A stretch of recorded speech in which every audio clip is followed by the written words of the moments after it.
Welcome to Just Energy Radio with your host, naturopath and medical intuitive, Dr. Rita Louise. We have learned from Einstein's theory that matter and energy are one. Physicists believe that all systems in nature have their own particular way of vibrating. From the swinging of a pendulum to the waves of the ocean to the light that brightens the sky each day, each of these oscillates at its own unique rate. The same holds true for every thought, feeling, event, or word we speak. Each has its own frequency or rate of vibration. What many of us don't realize is when we take everything in our universe down to its simplest form, it is all just energy. Join Dr. Rita Louise on a journey through time and space where past, present, and future collide. Today, what you believe may be called into question. What we want to know is, who made up the rules? Be brave and step outside the box. We are about to turn our world upside down and venture into the unknown. Hold on. We are departing our own beliefs and entering alternative realms. Enjoy the possibilities.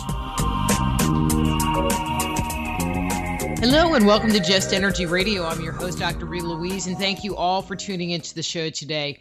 Yet another amazing show. In the first hour, we're going to be speaking to Klaus Dona about new technology reveals previously unknown ancient sites, and trust me, and more. Just Energy Radio is brought to you by soulhealer.com, where you can find out about all the products and services I offer, including medical intuition evaluations, energy healing, and psychic readings. It's also brought to you by the Institute of Applied Energetics. That's www.appliedenergeticsinstitute.com, where you can jumpstart your intuition today by downloading their free 50-page guide. That's appliedenergeticsinstitute.com. And if you haven't gotten your copy of Icon, Deconstructing the Archetypes of the Ancients, it's still available on Amazon.com for $1.99. How can you beat that? I mean, unless, of course, you want to get a hard copy DVD delivered directly to your home. That's available on the Soul Healer website. Let me tell you a little bit about Klaus, and we will get him on the air because we have a lot to talk about.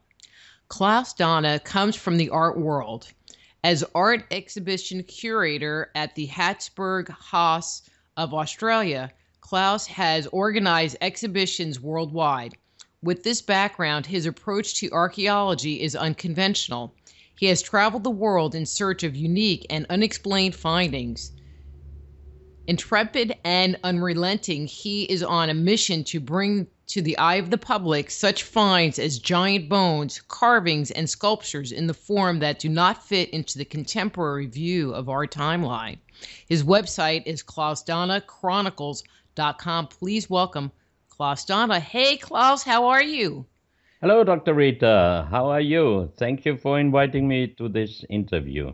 Well, thank you so much for coming on. And I have heard through the grapevine that you have some really new groundbreaking material that hasn't really been reported on. And so I feel honored to have you come on the show to bring it to the world, help bring it to the world.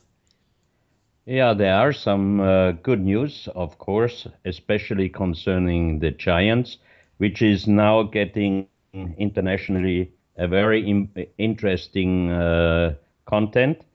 A few weeks ago, I was called by the biggest private Japanese television company. They heard about my studies about giants, and they asked me if they can come to Vienna to do an interview with me. I accepted, and when they were here and they did the interview, the director of the program asked me if it might be possible to take one piece of the Ecuadorian giant bones to Japan to do age dating and DNA analysis. We did DNA analysis already about 3 years ago. We tried to do it with the only one archaeological DNA expert here in Austria, but he could not get any DNA from this bone. So we were wondering if the Japanese would have a better technology, and it looks like they have it, because they informed me a few days ago that the age dating was done with carbon-14 technology, and the age of the bone is 23,300 to 23,800 years. That means quite a real old age. Mm-hmm. And they also could get a DNA out of that bone, and it does not fit the DNA of Homo sapiens sapiens. See, I I'm feel quite, like there should be a drum roll in there. I beg your pardon? I said feels like there should be a drum roll in there with the big reveal. That is amazing. Were they able to tell anything other than it wasn't human DNA?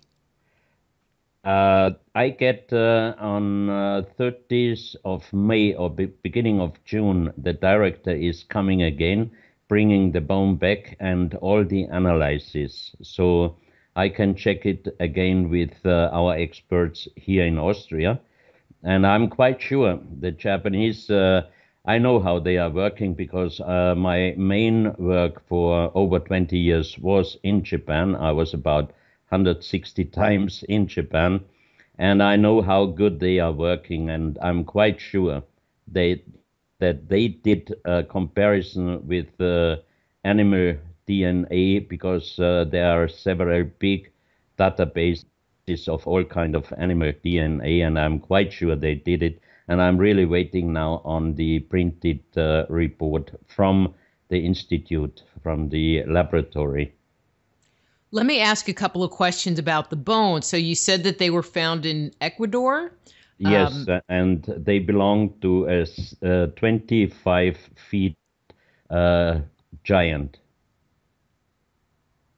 That is big. I thought you were going to come back with, one of the 7 to 12 foot giant, 25 foot? Yes. In the in the There are report that you got, I'm sorry, you have my head spinning here. In the report that you got, does it even relate to any kind of hominid? Do you know? The DNA? the DNA, no, the only answer I got from the television producer that it does not fit the DNA of Homo sapiens sapiens. So that's why I'm waiting on the printed DNA analysis. But when the bones were found 1964 in the south of Ecuador, I also received a paper from those days where it is signed by 10 different people, also some doctors, that those bones belonged to a human being with a size of about 25 feet. And of course, I did a lot of research, and there was one famous historian of the conquistadors, Chiesa de Leon, and in one of his reports, he was writing, today we found at the coast of Esmeraldas, that's the Pacific Ocean coast of Ecuador, today we found several human skeletons which were 5 times taller than we were. That means if you think about the size in those days and you multiply 5 times, you reach about 7.5 meters, which means approximately 25 foot. And we found also in small museums several human axes with big size. One of it is about more than 2 foot, and it's made out of granite. You can see even that it was used in the past. It's very heavy, and that would be. We did also comparison with normal stone axes found there in Ecuador, and we multiplied the normal size. We reach about the same of about 2 foot. So there's a lot of really approval that those giants really existed. A very good friend, Ecuadorian researcher Manuel Palacios, he also sent me pictures from the Cuevas de los Tallos. That's a huge underground tunnel system in Ecuador. And there was one photo with a huge hall, a huge door you could see, and there was a kind like a human being on this photo. So I called him and I said, "Is on the right side of the entrance, is this a human?" And he was laughing. He said, "No, the little small black thing on the left side, that's my friend. And what you thought is a human, this is a wall painting. And can you imagine how tall this wall painting is? Exactly 25 foot." Wow. And the hole itself is so big that it doesn't make any sense for a normal sized human that they would have built this huge hole underground. How did they manage to hide the bones away for so long? We hear stories of bones being unearthed and then they disappear. How did It these not depends. disappear? Yeah, it depends how the earth is, and there's a lot of clay in this area. And the bones were found in an area which is called in the old language cemetery of the giants. And one day there was a heavy storm, and a part of this platform in this small valley was breaking down. And in the morning they found the broken bones all over this area. So that means one of these skeletons was broken through the earth, because the earth there, the clay, is so hard that no water could go through. So that's the only explanation why those bones did not disappear after 23,000 years. And I'm thinking a little more current. We hear stories of the Smithsonian taking bones and them disappearing forever. Is the government in Ecuador more open to, I'm going to say, an alternative history on the planet? That they would keep these bones and have them be public? The bones were in private ownership by Father Carlos Vaca, who found them when the people in this small valley in the morning saw all these big bones, broken bones. They called Father Carlos Vaca. He was a priest working many years in hospitals, and he came there and he could immediately identify those bones of a human being. So the family kept some of the bones, and as the family information said, Father Carlos Vaca brought many of those bones to a museum in Guayaquil. We tried to find out if they have those bones, but it was negative. So still, I could bring some of the bones to Austria for doing further research on them. And of course, after the final result, which hopefully I receive now from the Japanese laboratory, I bring in July, when I travel next time to Ecuador, I bring the bones back, and I also will inform the Ecuadorian government. Excellent. When you were on the show the last time, we had talked about some giant stone masks that had been found, and I don't remember off the top of my head where they were found, but I know they came out of Mesoamerica or South America. Do you know what I'm talking about? Yes. You are talking about the black stone masks which were found in Bolivia. And those masks belonged to human being also with the oversize of about 2.5, 2.8 meters, which means 9 feet, approximately 8 to 9 feet human beings. Okay, so they weren't as big as I was thinking. Wow, could you imagine if those masks would fit on these 25-foot giants? I guess it would. Oh no, they are not that big. Not that big. No. But still, also 9 feet is also quite a big size. It is a big size. Has there been any plans to go to that cemetery area and try to do any kind of more excavating with this material coming forward? I was there. I talked with the landowner, and of course, I'm trying to get the financing to ask at least two archaeologists, one maybe from Austria, but one definitely from Ecuador, and then we try to get the official allowance to do a dig in this area, because I'm quite sure that there are several other skeletons, most probably under the earth. And what I was thinking, the idea of interring a body with grave goods goes back to deep antiquity, and having it be a cemetery, wouldn't that be unprecedented to find, items that were ritually associated with this giant interred with him?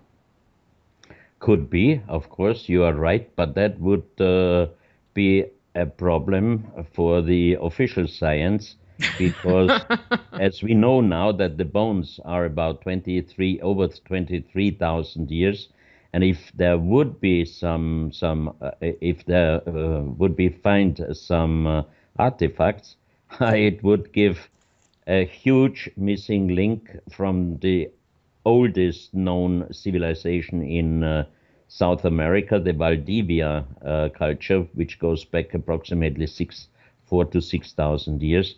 And then we would have quite a big missing link.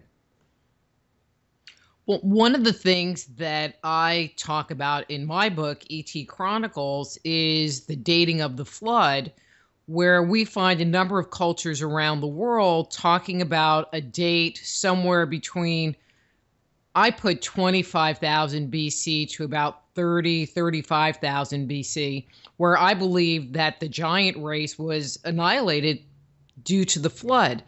Do you think that they disappeared off the earth because of a catastrophe such as the flood? That could be. You are right. That's what I also think, because I think also that there was not only once a global catastrophe, because we found also a petrified human hand and a human foot in a stone plate in Colombia, in Villa de Leyva. This is an area where you find millions of fossils, and the stone dating by geologists in this area, this kind of stone goes back between 120 and 140 million years. And that's not the only thing which was found there. They found also petrified, cultivated fruits and vegetables, like corn, banana, pineapple, cocoa beans, avocado, all cultivated petrified fruits and vegetables. And you're saying over 100,000 years ago is when it's dated to? No, that goes millions of years back, because the stone where the petrified hand skeleton, human hand skeleton and foot skeleton was found is dated approximately 120 to 140 million years. Oh, not 1,000 years ago, million years ago. Million years. And of course, the research of Michael Cremo. Mm-hmm. He wrote also in his book, he found also approval that humans lived already millions of years ago on Earth. And I agree with that. I definitely agree with that. There is something that I have played around with, the notion that there was a large, I'm going to say, colony group of people that lived in the Americas, and then something happened and basically annihilated all of them, so that when the Native Americans came here, 12 to 20,000 years ago, they came to a fairly pristine environment. What do you think about that notion? You have several very good researchers now going into deep into these informations about the past of America. Uh, for example, all the mound excavations. I received also from friends approximately over 200 old press releases, press reports from New York Times and others, going back starting from 1880 up to approximately 1925, 1930.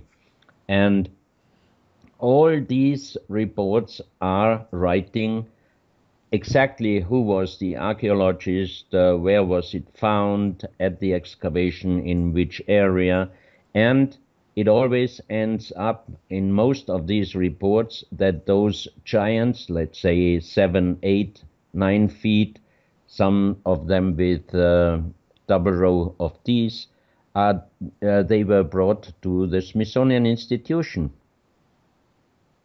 And then disappeared. It looks like.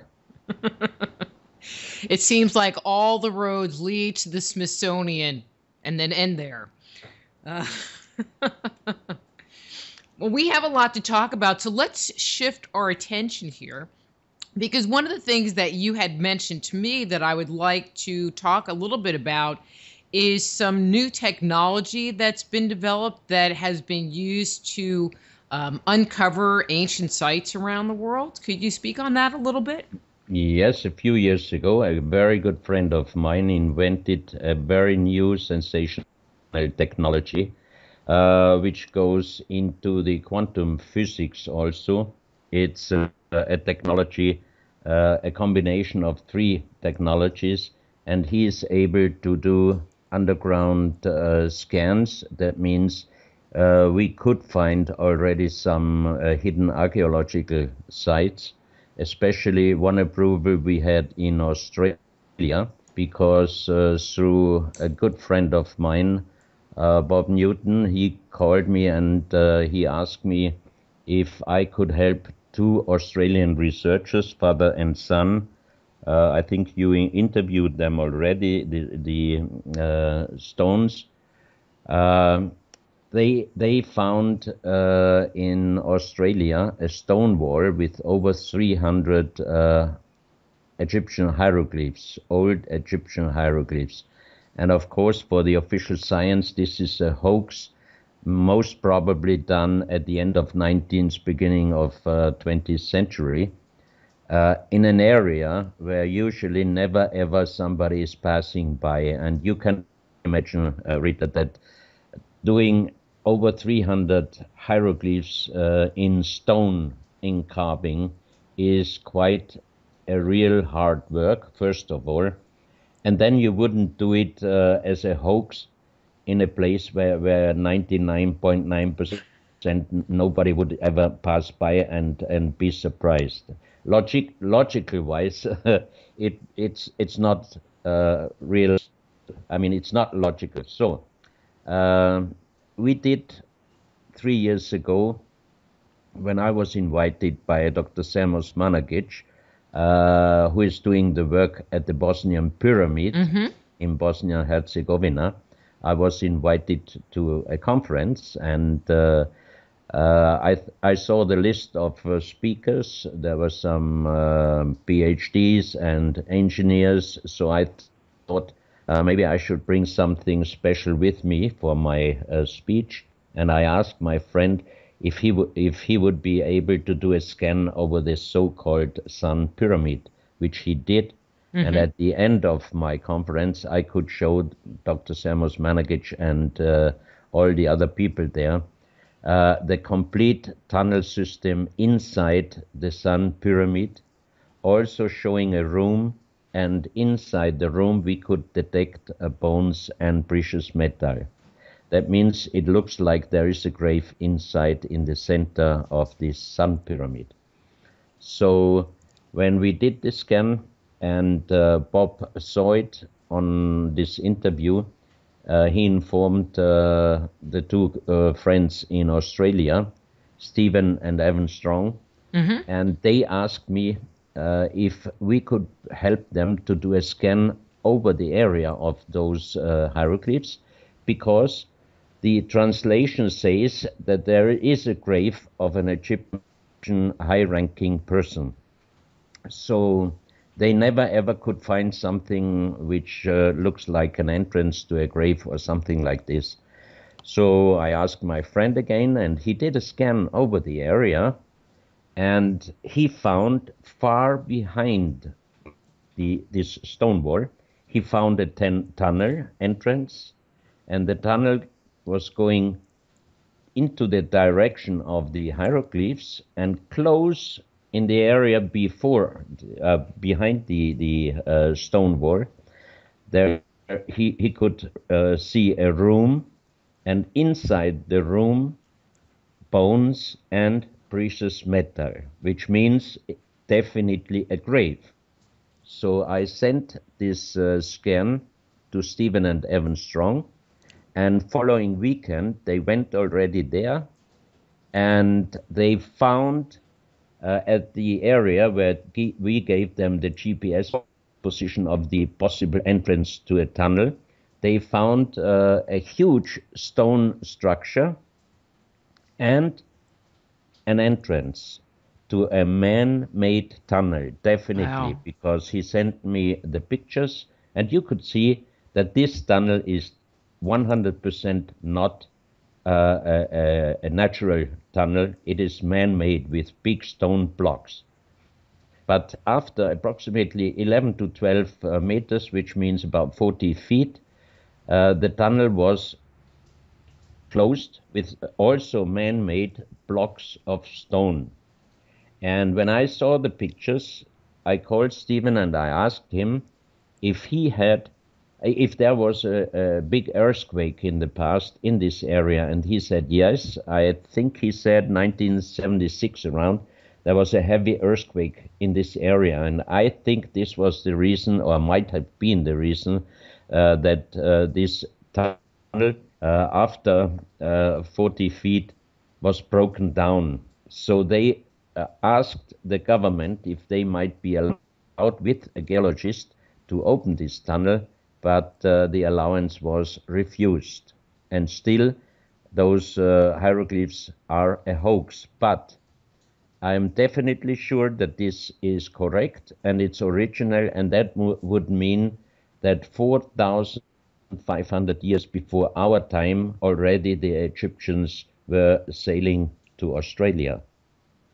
And that's when you pretty much date the carving, because I would think that based on the style of the carving, you could get an idea of what period of Egypt. No, the translation which was possible, the translation says about the time of approximately 4,500 years. Well, that was convenient. Oh yeah, oh yeah.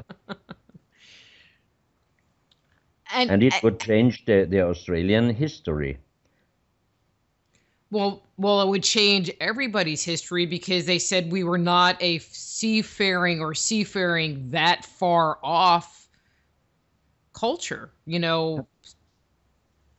So. Oh, there are better things, like in Spain, there are wall paintings with worldwide the how you call it, the ocean drifts, wall paintings around the whole world. I'm not sure what that means, the ocean drifts. What do you mean by that? Like the El Nino, how you call it in English? The stream, the ocean streams. Oh, like the jet stream? Of the ocean, yes. Mm-hmm. And there are wall paintings which are going back 13,000 years, and on that wall paintings you could see the jet streams of the water in every ocean around the world. That is kind of mind-blowing, because that not only says that they were probably using them, but they also had the understanding, the knowledge of them. Yes. Exactly. Yes. we're talking about Steve and Evan Strong, and I mean, they are great guys, and I love the material they're bringing forward. And one of the things, and I would just like your input, one of the things that they talk about is the belief that humanity or civilization actually started in Australia and then went out of there. It wasn't out of Africa, it was out of Australia. Based on your research, do you think that their notion can hold up? That's not really my field, Rita, but I think there is something because we have also kind of approval, not yet 100% by scientists, that Atlantis as a continent and Mu as a continent in the Pacific Ocean really existed. Because after the scan in Australia, my friend got highly interested in, and he did further around the area where these Egyptian hieroglyphs are, and he could find a completely destroyed city, which is approximately 12 kilometers, I don't know in American miles, 12 kilometers, a huge area with anomalies, meaning destroyed buildings, which shows us on the scan that there is a completely huge city destroyed 5 to 8 meters under the ground. That means it's close to the ocean, and for me it looks like this city was destroyed by a very big tsunami. And then I asked my friend to do a scan over the Easter Island because ooh. Tell. yeah, and he did the scan, and you know what we found? We found several very deep underground graves with bones, with gold, and with precious stones. And you know that there never ever was a gold mining or precious stone mining on the Easter Island. And when I got the result, and some of the graves are always connected in a certain distance behind one of the moais. So for me, it looks like the moais are a kind of a gravestone. And you know that they are now excavating some of the moais on the Easter Island, and they found out already, Thor Heyerdahl found out that some of them are going deep inside the earth. And they did a few excavations around those moais, and they found out that it's the whole body, and on the backside of them there are very, very strange symbols or a kind of unknown writing. And when I got this scan from my friend, I I read the books of Thor Heyerdahl, and on the first book of his first expedition to the Easter Island, after reading a few pages, I found a sensational information he was writing. When we arrived at the Easter Island and I got the contact to the elders of the indigenous people there, they told me that long time ago, they buried the kings on this island. Can you imagine? Mm-hmm. The kings. And we have graves with gold and precious stones and bones.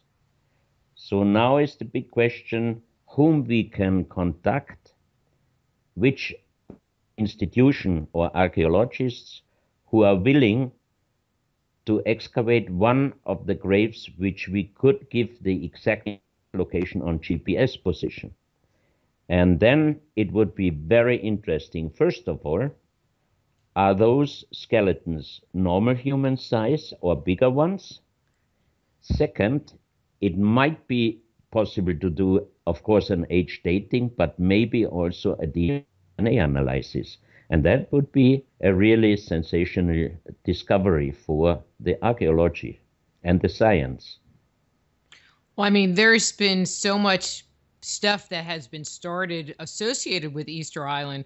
I know that Robert Schoch had gone there and tried to I'm going to say scope out, check out the stratification in the area where they were doing the excavation of the Moai to see if it had been buried, via some kind of a disaster thing, or if it was just naturally buried, or if it was an intentionally buried. He wanted to look at the geology around it, but wasn't able to get close, and haven't really heard anything about that. And then I know Brian Forrester had done some work regarding Easter Island, and the stonework that they found there is very similar to what we find in Cusco, and he had heard stories and reports of red-headed, elongated skull people, which we know from some of his work. Some of those heads and skulls are huge, or larger in size, I'll say.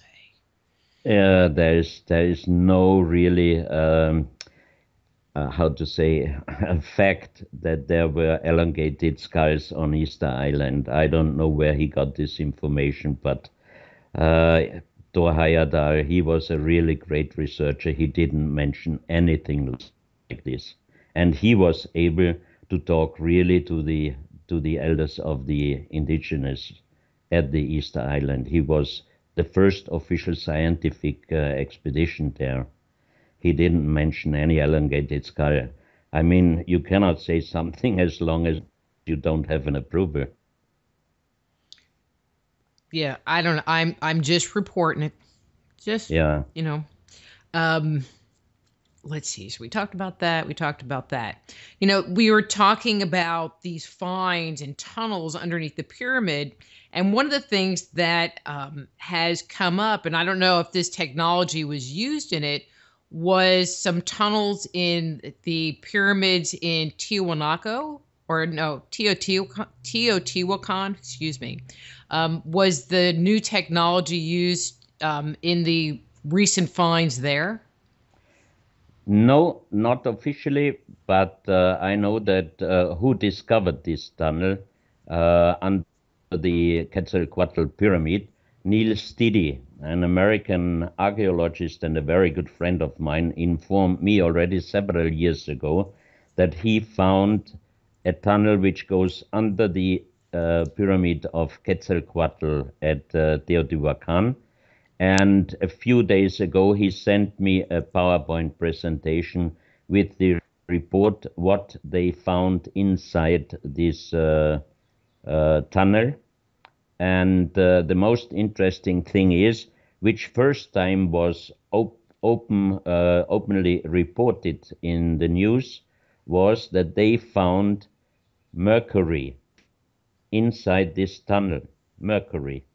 And 2005, when I think it was the third time at Teotihuacan, and I got really friendship to the archaeological director of the archaeological site of Teotihuacan, Nestor Paredes.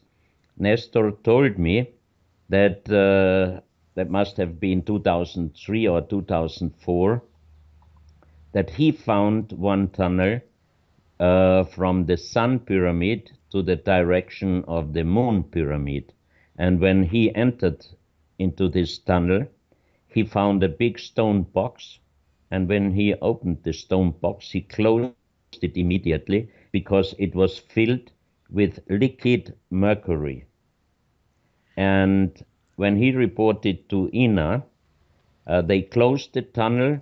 Even he was not allowed to go in anymore. And later on, United States universities did the research inside this tunnel. But it never was published openly that mercury was found there. But this time, this year, they really announced that they found also mercury in the new tunnel under the Quetzalcoatl Pyramid. For people that are listening, how do you get liquid mercury? I would think it is not a substance that you can just find laying around, that it would have to be manufactured somehow. That's the big question, and it would fit a lot of new artifacts which were found in Mexico, stones with incredible carvings.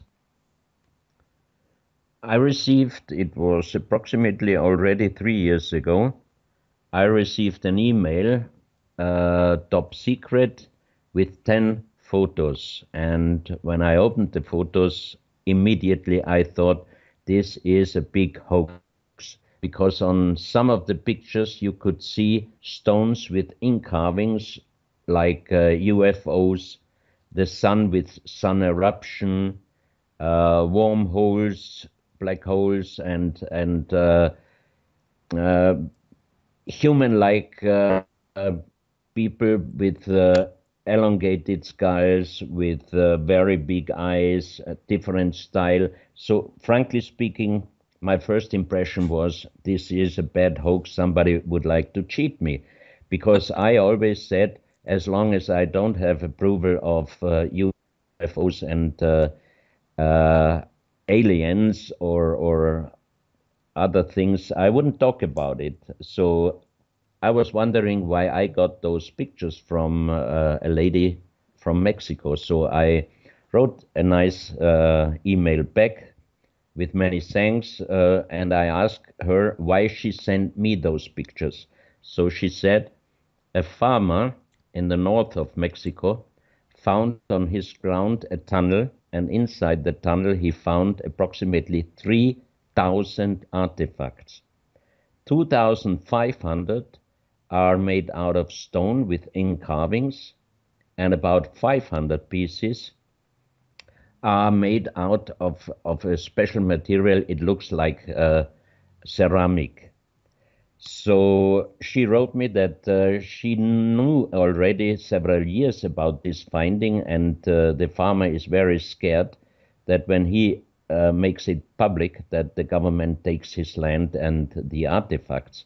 So she said she didn't know to whom to talk, and she saw many, many interviews, and she saw some of my interviews, and she thinks that I'm a serious researcher, and that's why she wants to introduce me to this collection, and if I can help to prove that this is a real reality.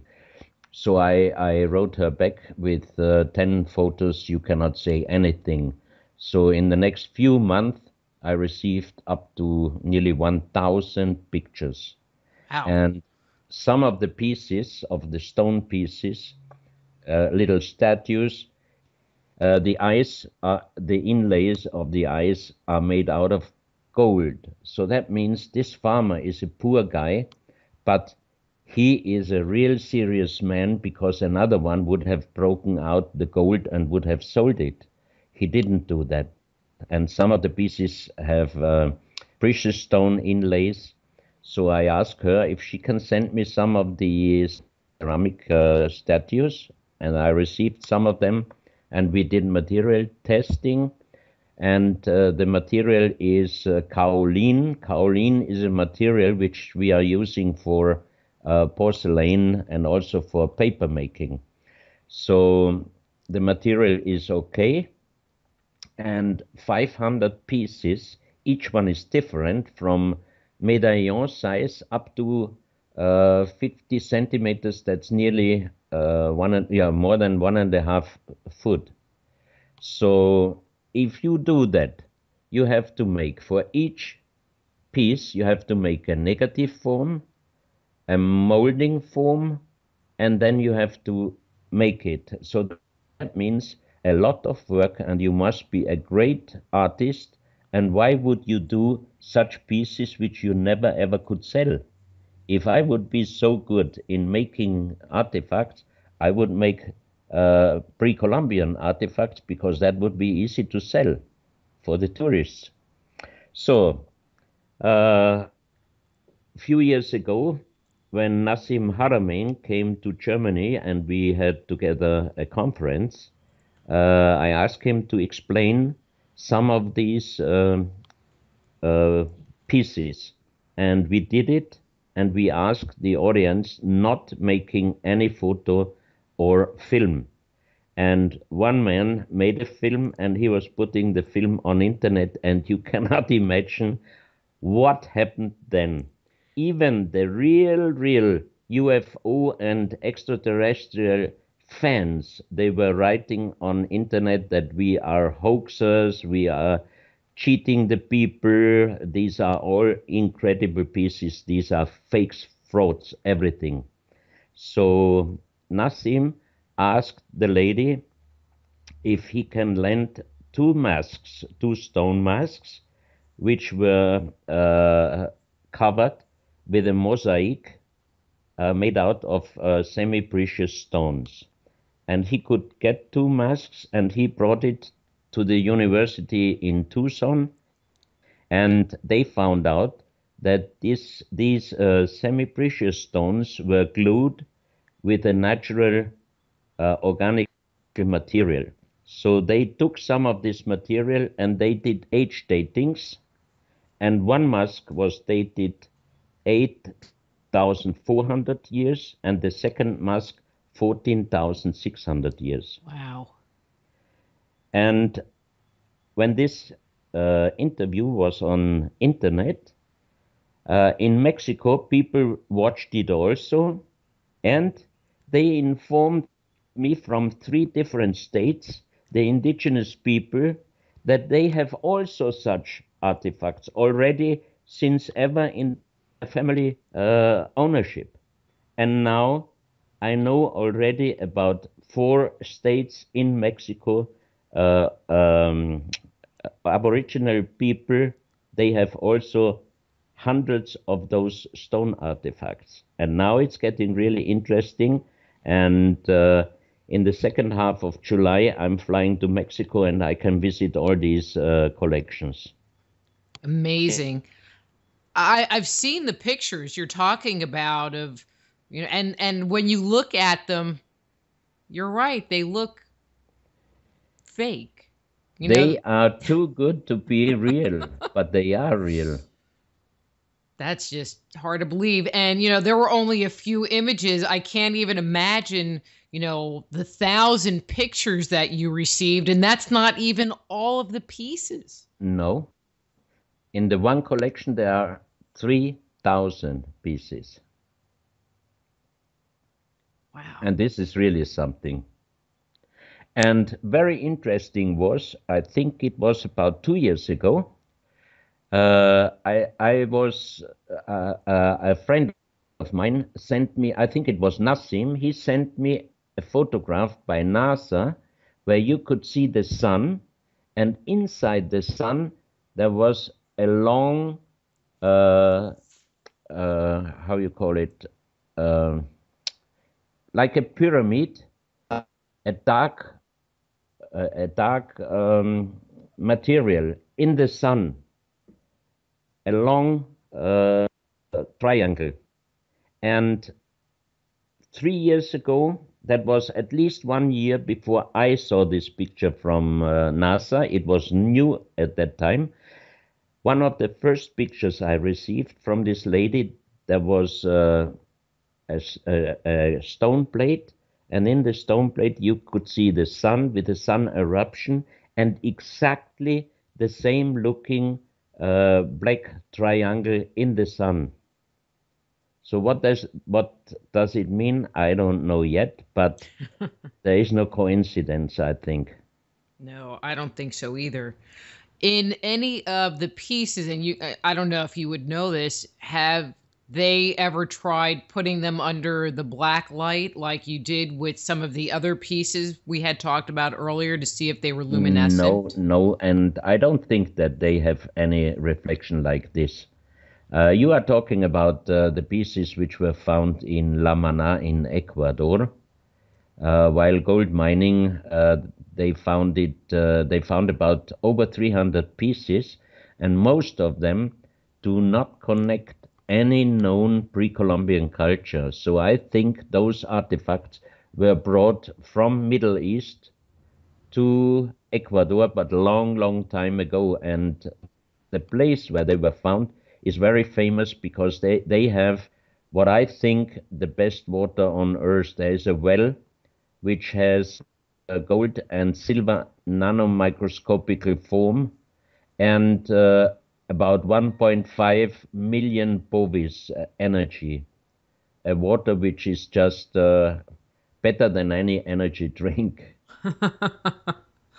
Maybe it is the fountain of youth that people have been looking for decades. That would be an explanation why those pieces were brought from Middle East to Ecuador a long time ago. And there was also this world stone map where you could see one big continent in the middle of the Atlantic Ocean. That means a drawing of Atlantis.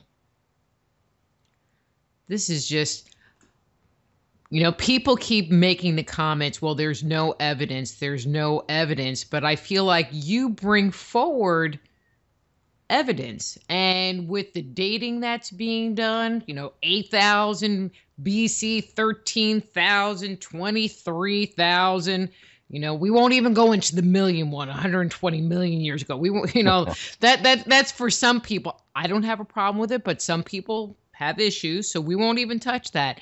But even those dates predate most of what we see as being civilized society that would have the technology to create these pieces in the first place. Oh, yeah.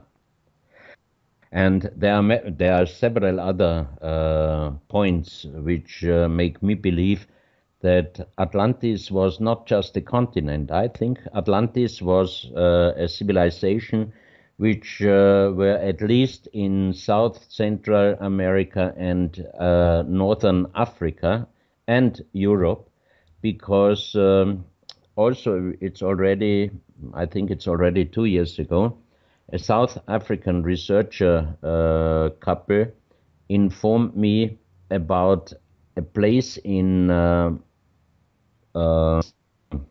Northern Africa. It's about 140 kilometers inside away from the Atlantic Ocean. It's called the Eye of Africa, and it is a round formation in a little higher rock mountain area, and the geologists are thinking that this was a big impact. But I saw hundreds of impact photos, and usually it's one crater. And this Eye of Africa, you have circles, several circles. So this couple from South Africa did the research on the spot, and they think that this was one of the Atlantis cities. So you can imagine, when I got this DVD and the pictures from them, I asked my friend if he could be able to do a scan over this so-called Eye of Africa. And we were surprised because he found on the higher circles, he found a lot of anomalies, which means destroyed buildings under the earth. And inside the deeper rings, he found a lot of bone material and even from partly precious metal. That means it looks like the explanation of Plato of the city of Atlantis, because on the higher rings there were the buildings, and then even my friend could check if there was a water connection between the inner circles with the Atlantic Ocean, which is 140 kilometers away, and there is only desert where you can see millions of shells.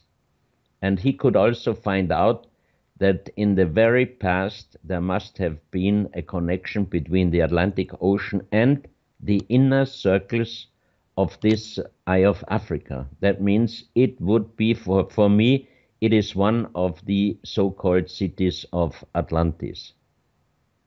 Well, and in Africa, from what I understand, you go back far enough in time and it was actually very wet. The climate was definitely different long time ago. But it also puts it further back in history than many people feel comfortable saying. Yeah. Has your friend ever done any work in South Africa? That, there are those stone circles and there are this terrace farming down there, but it doesn't, to me, it seems like there should be some kind of magnificent culture that goes back very far into antiquity that no one's really looking at all. Exactly, because those stone circles, Michael Tellinger is doing a great research there, and I was 3 times already visiting him, and he showed me all around. For the official archaeologists, these are cryptozoologies. 100,000s of stone circles. And they never did any excavation into the deep. Never. And I think they would find out some very, very special things.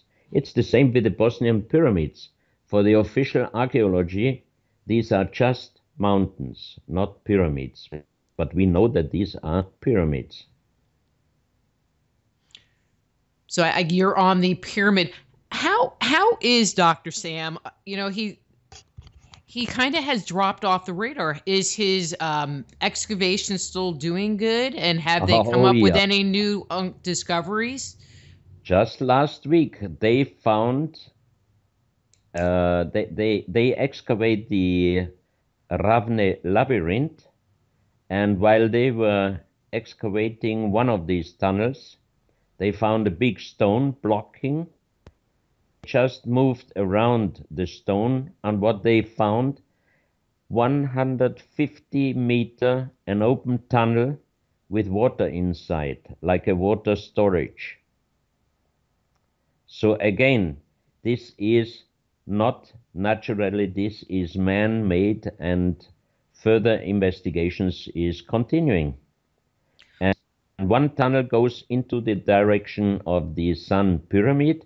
And we showed Dr. Sam that there is from the pyramid a tunnel going to the direction of the Ravne tunnel, and they are now also working into this direction, and I hope soon they can find this tunnel, and hopefully it's open, then they would be able to go directly inside the pyramid. Wow. And I know that Dr. Sam had done some radiocarbon dating on some organic material that they found on the top of the pyramid, on one of the stone surfaces, and that dated back to like 25,000 BC as well. No, they found organic material while excavating the Ravne labyrinth. And also now in the new found open tunnel, they found also organic material, and they are just now trying to get the age dating. But we are talking already of an age between 20 and 30,000 years. Mm-hmm. But I mean, I find it interesting that we're finding where everyone has been trying to keep history, in my opinion, to 10,000, like the flood happened 10,000 years ago or 12,000 years ago. And then, and everyone's trying to keep it in that box, where before it was the 6,000 years ago box. And now it's just expanding and exploding to a much larger array of times and dates. This is the great thing in science. You see, it always changes because we get better technology. There are better people working on it, maybe. So the connections through the internet, exchanging informations. So everything helps to get deeper and deeper into our past history. Which is going to be very interesting if the material that was on those stones that are in Mexico are true. Oh, my God. For me, there is no doubt about they are true. And the final approval we make or we try to get in the second half of July. And I could also see the other collections, and I also got the information that one province, the people there, they did also a special research on technical research on some of the pieces, and they found out that some of the stones have an overlay of a very thin, like enamel, some material which has no color, nothing, but it is so strange, and we wait now also for further details. Klaus, I know our time is up, and you're going to have to come back when you have like these big handfuls of new material. You have to contact me, and I will get you on. Okay? Okay. Promise. Yeah. It's a promise. It is totally a promise. But we need to go. I need to go to a commercial break. Thank you so much for spending time with me and the listeners. Thank you very much for your invitation, and greetings to all your listeners. All right. Bye, Klaus. Thank you. Thank you.